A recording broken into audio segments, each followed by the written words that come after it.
Assalamualaikum, apa kabar teman-teman semua? Semoga sehat selalu ya. Nah teman-teman, pada video kali ini temenin gue lagi yuk ganti balutan luka diabetes nih teman-teman ya. Ini lukanya kondisinya seperti ini sekarang, masih rembes padahal lukanya udah kecil banget ya teman-teman. Ya jadi memang dalamnya tuh kayak masih bengkak ya, kayak masih produksi cairan gitu teman-teman. Cuman untuk lukanya sendiri bagus ya. Nah tuh teman-teman bisa lihat kondisi kakinya. Jadi dugaan gue di dalam itu masih banyak jaringan yang mati ya, cuman dia nanti akan secara alami akan keluar dengan sendirinya. Ya udah langsung aja step pertama, kita langsung sabunin teman-teman ya. Ingat ya teman-teman ya, dalam melakukan perawatan luka ingat aja 3M: mencuci, membuang jaringan yang mati, dan memilih balutan yang tepat. Intinya sih itu aja teman-teman. Cuman memang kita harus cari tahu dulu lukanya sebabnya seperti apa. Pokoknya intinya harus kita kaji dulu teman-teman ya. Walaupun di semua video ini caranya sama, cara merawat lukanya itu biasanya apa ya, gue bilang setiap luka itu pasti menggunakan step atau enggak balutan yang berbeda-beda ya, dan cara penanganannya dalam artian harus pakai dressing apa, balutan seperti apa, itu ada caranya teman-teman. Dan treatmentnya seperti apa itu sebenarnya memang ada caranya ya. Tapi memang yang ditampilkan video di luka ini teman-teman, di video channel ini ya memang hampir semuanya sama caranya: dicuci, kompres antiseptik, spray, habis itu kasih salep ya, habis itu baru kasih sabunin teman-teman. Nah tuh teman-teman bisa lihat ya, ada putih-putih sedikit tuh teman-teman ya, memang cuman lubang itu doang yang belum nutup teman-teman ya. Ada dua tuh, bagian depan sama belakang. Kalau teman-teman nanya ya itu kok wah kakinya warnanya hitam gitu ya, agak agak hitam ya. Memang teman-teman ya, untuk kaki ya itu menandakan sirkulasi ke area lukanya tuh kurang bagus teman-teman, seperti itu ya. Makanya dia kayak hipoksia gitu teman-teman, kekurangan oksigen ya. Jadi bukan karena ditutup ya, teman-teman harus tahu ya, luka itu wajib ditutup. Kenapa? Karena kebanyakan di kita tuh berpikirnya luka harus dibuka supaya cepat kering ya, supaya ada oksigen. Itu adalah hal yang paling salah, karena kita semua tahu oksigen masuknya lewat paru-paru, didistribusikan melalui darah ya, diikat oleh HB dan melajur ke seluruh tubuh, salah satunya ke area luka teman-teman ya. Nah ini tuh sebenarnya luka tuh nggak boleh dipencet-pencet teman-teman ya. Ini gue hanya masak sedikit, pengen tahu masih keluar apa enggak ya. Jadi tidak ada cairan yang keluar sama sekali teman-teman. Teman-teman bisa lihat enggak ada cairan yang bisa keluar sama sekali ya, walaupun itu masih bengkak ya. Cuman di sini memang kaki kanannya ini bengkak teman-teman. Jadi bengkaknya kayak bengkak cairan udem gitu ya, tidak ada sakit, panas atau apapun di lukanya ya. Jadi memang kalau pagi tuh kakinya kecil teman-teman ya, jadi berkurang bengkaknya ya, mungkin karena sirkulasi aliran darah baliknya ya memang kurang baik gitu untuk kaki yang kanan, karena kan nggak digerakin juga teman-teman, paling digerakin secara batas toleransinya aja ya. Buat teman-teman yang butuh jasa perawatan luka untuk area Jabodetabek bisa hubungi gue langsung.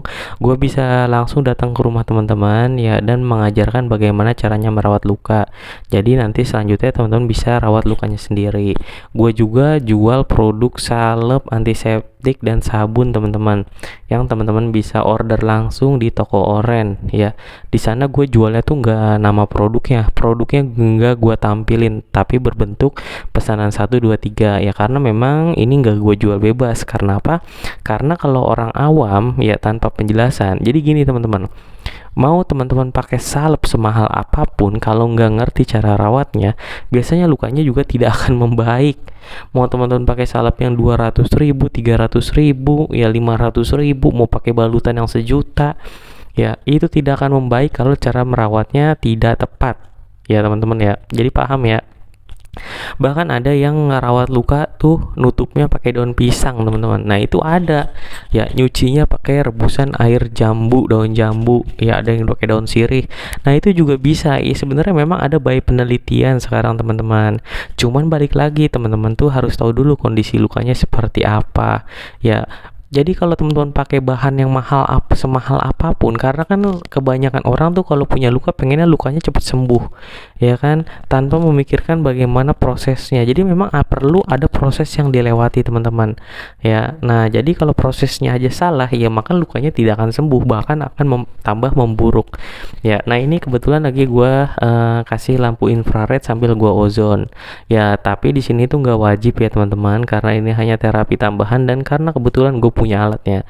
Kalau teman-teman lihat video gue yang sebelum-sebelumnya, ya itu nggak ada gue pakai kayak gini, ya. Jadi nggak masalah, lukanya juga membaik juga, ya. Karena memang dalam proses penyembuhan luka itu ada beberapa faktor yang sangat mempengaruhi kalau menurut gue. Salah satunya adalah keinginan pasien untuk sembuh, ya, disiplin. Ya, kalau dari diabetes ya berarti makan, kontrol makanan dan lain-lain. Terus support dari keluarga itu juga salah satu hal yang sangat penting, karena keluarga adalah yang 24 jam bersama pasien di rumah. Ya, ketiga adalah perawat yang kompeten, teman-teman. Ya, jadi kalau ada luka datangnya ke perawat luka ya, teman-teman ya. Jangan ke yang lain-lain, ya.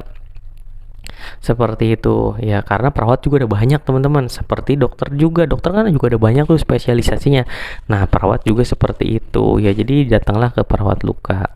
Nah terus apa sih sebenarnya, apakah luka diabetes ada yang nggak bisa sembuh? Apa semua luka diabetes bisa sembuh? Ya jawabannya, semua luka diabetes itu ada yang bisa sembuh, ada juga yang nggak bisa sembuh, tergantung teman-teman. Jadi ada beberapa luka memang yang tidak bisa nutup, ya. Mungkin nanti akan gue bahas di lain episode teman-teman. Nah ini tuh gue infrared kurang lebih 5-10 menit teman-teman, ya. Jadi pasien ini tuh gue sedikit cerita lagi, kalau yang memang belum ngikutin dari awal. Pasien ini adalah seorang supir teman-teman, ya. Jadi dia ini memang pola hidupnya udah kurang baik, dalam artian suka begadang, ya. Maklum teman-teman, ya, karena supir kan, jadi supir taksi lah, gue bisa bilang supir taksi, ya. Bergadang, ya, pokoknya pola tidur tidak baik. Nah 5 tahun terakhir memang terdeteksi punya sakit gula. Nah akhir-akhir itu, nah ini tuh terjadi pembengkakan di kaki karena sebelumnya diurut, habis itu bengkak dan nyeri banget, katanya. Akhirnya dibawa ke rumah sakit, ya. Ternyata cek di klinik dulu gulanya 500, dirujuk ke rumah sakit, akhirnya melakukan pembedahan, dan inilah hasil pos operasinya teman-teman, ya. Sebelumnya mungkin besar, ya, tapi sekarang tuh udah sangat membaik, tinggal hanya 2 titik doang lukanya teman-teman. Ya buat teman-teman, ya, gue ngingetin lagi, buat yang butuh jasa perawatan luka untuk area Jabodetabek, bisa hubungi gue langsung lewat WA. Nomor WA nanti gue cantolin di kolom komentar atau enggak di kolom deskripsi. Kalau belum gue cantolin, teman-teman scroll aja ke video gue yang paling bawah, ya teman-teman, ya. Di sana biasanya ada nomor handphone gue, ya. Jadi WA aja, karena takutnya gue lupa teman-teman. Buat yang di luar kota atau di luar pulau, bisa konsultasi online berbayar seikhlasnya teman-teman. Ya jadi nanti biasanya gue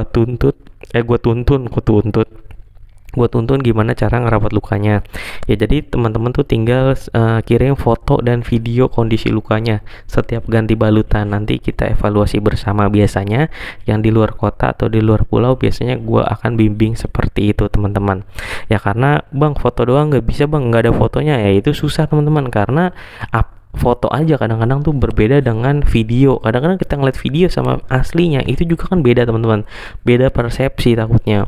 Apalagi kalau nggak nampilin foto dan video, ya wassalam teman-teman, gue juga bingung, nggak bisa ngasih apa-apa.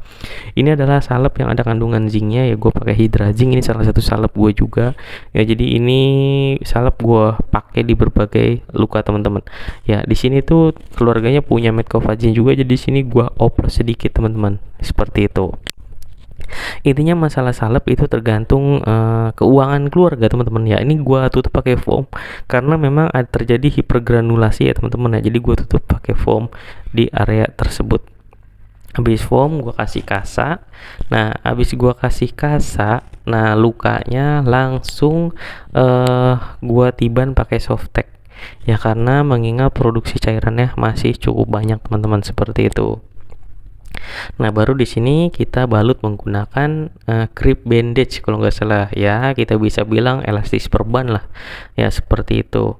Gulanya pasien ini tuh udah bagus teman-teman, ya, selalu di bawah 200, ya. Paling tinggi itu sekitar 170-an. Mungkin itu aja sih teman-teman video kali ini dari gua. Sampai ketemu lagi di video selanjutnya. Wassalamualaikum warahmatullahi wabarakatuh.